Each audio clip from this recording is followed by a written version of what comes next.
Leslie here. Thank you for listening to the morning show. 35 degrees in downtown Ponca City. I think yesterday about this time it was 54, something like Yeah. that. I've got the the The Carhartt Carhartt equivalent out, yeah, I see that. from the dollar store on Right. yeah. And the hood. And the hood because for the sure. snow was like splatting you. It was like it was very wet It was snow like earlier. a sleety Yeah. snow. I think Just it's gone now though. what did the weathermen call it? A wintry mix. There you go. They call it that 4-letter word. Yes, exactly. But I didn't think it was. It didn't get. I don't know. I just thought it had to be colder to snow, but Yeah, I guess it's like something up in the atmosphere. This is that's me what I figured. It must pulling. be colder up higher. Yeah, and it's just not melting quick enough coming down. Yeah, There you go. yeah. Yeah. But hey, I got like an inch and a half of rain in my rain gauge. And I am happy about that. And so happy. yeah, everyone, I mean, don't get me wrong, everybody knows it's dry and stuff. You have no idea the sigh of relief that all of K County agriculture is feeling right now. And you can hear the lawns and the crops, and they're all just. We can hear them growing, They're I swear. growing now. They're going. Yeah, that's so great. That's Shannon Mallory, in case people don't know who he is. But you're the ag educator for K County OSU Extension Office in Newkirk. Yes. And you always have some great information. You join me nearly every Friday, unless you have an event or something to attend. And today you want to talk about prevention. I mean, there's always a lot of prevention in gardening. Exactly. So now would be the time, like today, this weekend, if you wanted to, you could go up. And if you're the type of person that tills your garden, that's going to be a really good way to prevent weeds for when we go to start transplanting plants or starting seeds outdoors in our garden. At the beginning of April 10th or so is our expected last freeze date in K County here. Now, I think we've got a couple of dates that we're going to be under 30 degrees, so we're going to recommend not getting out to the garden yet and planting transplants, especially plants that have been in a greenhouse for a while. I know how I am when I've been in nice, cool, like today. We've had weeks of, or a week of nice, pretty mild weather, really nice outside. And we walk out this morning and holy cow, it's cold. Right. So the Same thing with plants need a blanket or something too. Yeah, exactly. And if you're buying them from any of our big box stores or nurseries or something like that, they're likely coming from a greenhouse. So they need to be what they call hardened off. Okay. So even with just a 30-degree touch of below freezing, it still could be damaging to those plants. So we're going to recommend not putting them out right now. There are a few varieties. Pansies, strawberries are great to put out right now, and a lot of our leafy greens are a little more cold hardy that if you just had to get out into the garden, you could go put those out right now. Yep. What about things like raspberries and blueberries? I mean, my blueberry is already out, from last year, but I have a raspberry and another blueberry, but I wasn't sure since... they've been in the house, they've been in the store. So I don't know. That would kind of fall under like shrubby trees or shrubby bushes. I don't even know exactly what to call them. One, there are thornless varieties of all of those, and I still don't have an idea of why you would need thorny blueberries or strawberries. It looks like it has little thorns. Are these going to actually be sharp thorns, you think, eventually? It depends if it grows. They're very soft right now. They're not. Yeah, has it grown fully yet? No, it's starting to bloom, though. Okay, yeah. Yes. I would think that it's one of those thornless varieties. Then. I hope so. Because I didn't realize they had thorns till I bought it, and then it started getting these little things on the branch, and I'm like... You usually know when they have thorns on that's for sure. Well, I can touch them, and they don't hurt right now. There you go. It's still little. I would count that as a thornless, yes. But you can help the fruit trees and the things like that. Exactly. So we've got a lot of things that we can do preventative right now. If you've got shrubs or trees that are currently standing, fruit trees or shrubs, they should be just at what they call green tip or bud break. I mean, we're just starting to see the plant come alive. Right. And we can spray our preventative fungicides and insecticides, insecticides being a dormant oil. Now, you can find these at home and garden stores, nurseries, any place like that, and you're able to go just purchase them off the shelf, a lot of these. There may be some that lawn care providers or other horticulturalists use that are restricted use, but there's plenty of them available to the public that are deemed safe for the public to use. Okay. Yeah, so I go with the old Ben Franklin quote, an ounce of prevention prevents a pound of cure. And in this case, there is no cure. Exactly. Yeah, so one of the most common problems I get in May, June, early July is some kind of fungal disease on a fruit tree, on bushes, on things like that.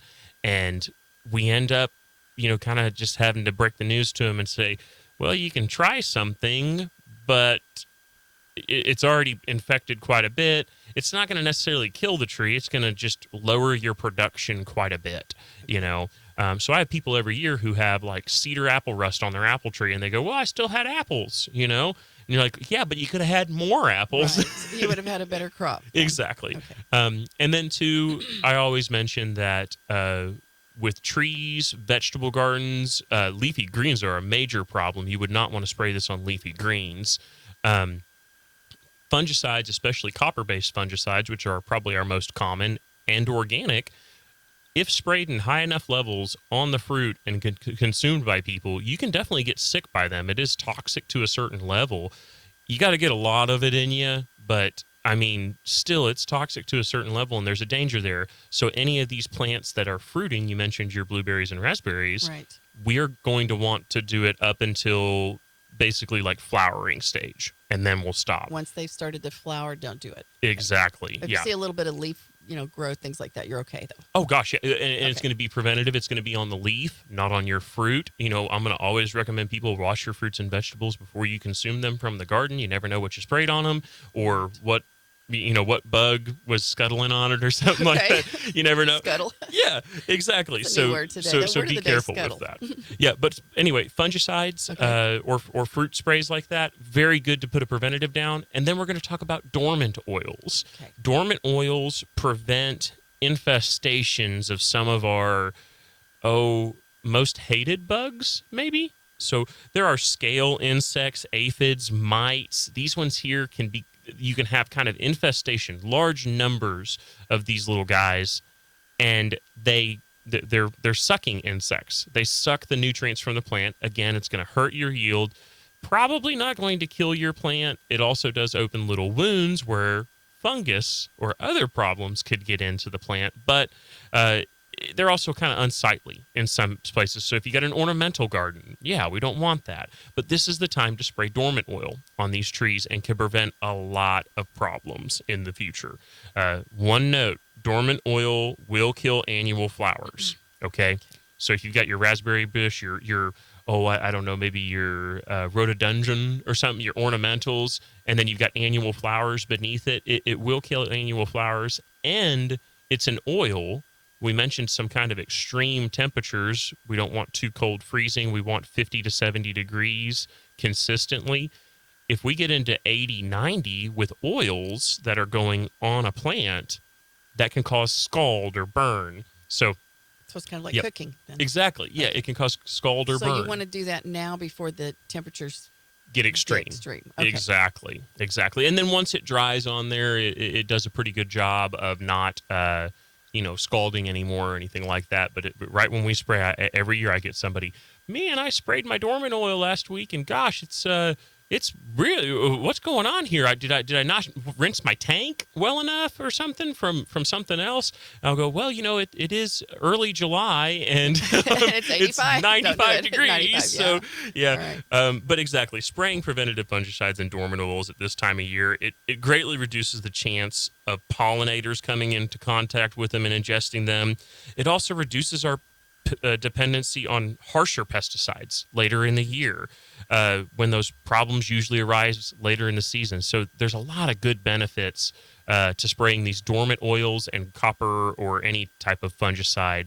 And there's organic options as well. If you're the type of person who wants to raise a wholly organic garden, organic does not mean not using pesticides. It means using a certain type that maybe we deem fit or something. Right. So keep a lookout for those. Prevent things rather than letting that problem come up later in the future. And you should do these preventative things when it's not raining. Yes. Assuming so, right? Just wash it off. Just wash it right Thank off. you, Beverly. So wait till there's no rain in our forecast. She's always catching the exact things that we need. I'm a gardener, I think, anyway. Yep, exactly. I want to be one anyway. Hey, I'm a wannabe gardener sometimes too. Yeah, and you always have some great information. Yes, thank you so much. And besides listening to you on KLOR, they can also give you a call. Yes. 580-362-3194 is the office at K County OSU Extension. We've moved to our new location at 226 South Maple, still on the same courthouse block, so to speak. So it's like the southwest corner, I think? Yes. What you would call it? Okay. 9th and Maple is the corner. We're across the street from the Mark Branch Fieldhouse. Beautiful new office. Thank you so much for the taxpayers. Yes. We are a You taxpayer deserve it. They've been in the basement so we I don't know certainly how long, appreciate it. And I don't know if it's the new office. I don't know if it's radio. I don't know if it's whatever. But we have had so many people bringing in soil tests the past week. It is overwhelming almost. Well, which is you know, great. they listen to you here and they listen to your advice. There you That's go. what it is. Yes, All right. ma'am. Well, thank you for coming in. Thank you. Always a pleasure to have you in. 580-362-3194. Thank you. All right. Country KPNC, Russell Dickerson. Every little thing about your love. Cloudy and cool, 36. I don't know what that was all about. Anyway, I'm being weird this morning. He's remembering breakfast. Yeah. So good. It was so good. Well, I got to tell you, we're having fun this morning. Rich Cantillan's our co-host. The co-host series brought to you by Studeville Ford. And Rich, thank you for being here. I'm so happy to be here, and I'm really excited Shannon's here. I listen to him all the time, and what a great opportunity to get to meet him face to face. Yeah, for sure. We always learn something new. We always have fun. Do. And, I got to tell you, I'll be the first to admit, I have no idea what I'm doing with pesticides, fungicides, all of the sides. I don't know. The left side, the right side, we don't know. Exactly. I have no idea what I'm doing. And so it's best that I leave it to the professionals. But there are a lot of people that you get the pesticides, you get the fungicides, but how do we properly use them? When do we use them? Right. That's things that confuses me, Rich. It does me too, Yeah. but he brings it down to our level. Yes. Makes it really simple. Yes. So where do we begin? Where do we begin? Yeah, exactly. So we're entering that time of year that we're going to start spraying our preventative pesticides. Yeah. And I always preface that with, See, I didn't preface it, and now we're going to post-face it. Anyway, but yeah, preventatives or pesticides are anything. We've got hand sanitizer on here. Right. That's killing germs. That's a pesticide. So, people hear that, and it's like a 4-letter word and stuff. Yeah. But we use pesticides in our daily life. Lysol kills germs and stuff like that. So, I'm just saying it's not as strong of a word as maybe we sometimes think it is. Yeah. And we're gonna close this with why we use preventative pesticides. Maybe we need to coin a new word or phrase instead of calling it pesticides. Yeah, I'll tell you this though. Like there are people out there who egregiously use pesticides. I think is a big word for it. But yeah, you do want to be careful with them. They are a chemical of some sort. Even if it's one of them is called dormant oil. It's literally a petroleum product. What? We put gasoline in our car and all that stuff. Yeah, true. You'd want to be careful with gasoline. Sure, exactly. Yeah, for sure. Yeah, there's all types of things that we use that are dangerous in our lives, but we also want to be careful with them. So all of this stuff, wear your PPE, your personal protective equipment, gloves, a face mask of some sort, eye goggles, long sleeve shirt, pants when you're spraying it and stuff. And that's just to lower the chance of something happening. So we'll start with that. But as good old Ben Franklin once said, an ounce of prevention prevents a pound of cure. And in this case, sometimes a pound of cure isn't even available. So your only chance to combat funguses is to spray a fungicide because, as we mentioned, fungicides. No. Yeah. No, go ahead. Wait a second. So what's the difference between a fungicide and a pesticide? So a fungicide is a pesticide. Because a fungus is a pest. Okay, then why are we saying fungicide and pesticides? Yeah, because it does narrow it down a little bit. Okay. All right. Yeah, all right. exactly. So is there a different time to use the fungicide as opposed to the pesticide? If you get, there's rodenticides, there's herbicides, which kill plants. Golly. There is avianicides out there, which are quite controversial. If you've got a big bird infestation, I guess. But yeah, there's all types of sides. Yeah. Yeah, and they do narrow it down a little bit. But when we talk broadly about them, it's pesticides. Right. Yes. Right. So fungicides prevent fungus or kill fungus. Okay. The types that we have that kill fungus are in certain levels toxic. You'd have to consume a lot of it, but it could become toxic. And that's why it's so important this time of year when we start having our trees, shrubs, and early season transplants start to grow just a little bit of green on them. That's why we spray it on there, because our fruits aren't present yet, our vegetables. Now granted, leafy greens for salads, we would not want to spray this on here, period. That's kind of a whole class of its own there. But all of this stuff we can spray right now, it's not going to get on the fruit. Okay. Yeah, so All right. it's not going to be present when the fruit starts setting and starts growing and stuff like that. Yeah. And when that fruit does start growing, we can't do a lot about it if it's getting affected by a fungus. So Sure, now is sure. the time to do it. Yeah. And I'm mentioning fruits. That's kind of the trademark. You can put this on ornamentals and stuff like that. Read the Really? label for what you can put it on. But there's all types of fungicides available at your store. Any of the big box stores that you go to, any of the nurseries, garden centers, and stuff, you can find it. I kind of feel like, we've known one another, Shannon, for quite some time now, and you've been a co-host, on the Sean and Friends series. You've been a guest to this show many Fridays, and I'm just saying, maybe when you go to one of the stores to pick up this stuff, maybe you just call me. I'll just accidentally meet you there and get your guidance through the. Because I have no idea what I'm doing. Totally I'm going to walk thought in about having going to one of the stores and just like hanging out in the aisle and be like, Just oh hang no, you don't want to use that. You want to use this or something. and they'd be like, "Wait a second, Do you work Shannon Mallory?" Or From do you the work radio? here? Do you work here? you work here? Well, they don't No. pay me, but Right. I just like to hang out, give people good advice. Just tell that's kind of what I do. Well, the good advice you can get from the K County Cooperative Extension Service, and it's a service of Oklahoma State University, and it's well represented right here in our county, and you are the ag educator. Yes, sir. And Shannon, we always appreciate it. We always learn something. Fungicides, pesticides, all the sides, and we can learn more. How do we connect with you? If you'd like to connect with us, our phone number 580-362-3194. We are in our new office. They have completed the courthouse annex and Nice. new OSU extension building. Still living in boxes? Huh? Almost done. Really? Almost done. Yeah, Okay. no, I've got a marker board on the wall now. Ooh, Yeah. wow. Write notes Way and to stuff. go. Yeah. Nice. Anyway, but we're on the corner of 9th and Maple, which is it's the same government square, courthouse square, main right, square right. there. It's the southwest corner of that square, and we're across the street from the from the Mark Branch Fieldhouse. Oh, okay. Stumbling over my words. So it's a little further walk for you to get over to the Main Street Bakery, but it's worth it, right? I still walk. Oh, Yeah. don't worry. Even if it was raining like it was this morning, we just put the hood up and we'll go. Yeah. So anyway, exactly. If we can get the and there was a time, I believe, when Main Street Bakery did listen in the morning. Maybe they do now. So are you going to call in an order on your way back? Always. All right.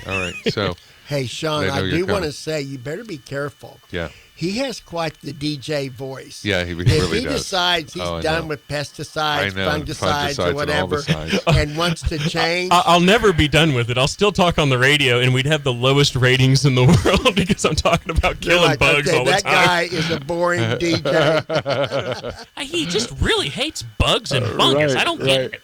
Yeah. Brought to you by some brought to you pesticide by or fungicide company. Dan's Yard Control. That's or right, something. exactly.